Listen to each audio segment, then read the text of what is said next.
Hello বন্ধুরা, good morning. আর সকাল সকাল এই দেখো দিদিমা কি নিয়ে বসে গেছে। হ্যাঁ দিদা হয়েছে তো। এগুলো হচ্ছে আজকে মেনু।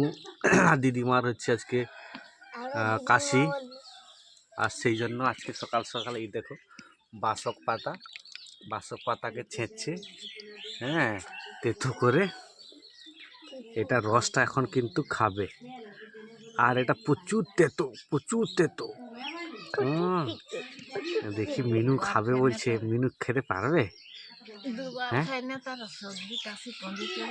মিনু খাইতে পারবে কি গো?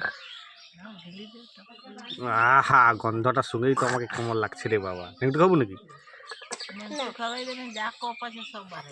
হ্যাঁ, এই দেখো এতটা বেরিয়েছে বাসক পাতার রস। হ্যাঁ, যার কাশি থাকে না, কাশিটা কিন্তু দুবার খেলেই ভালো হয়ে যায় না দিদা?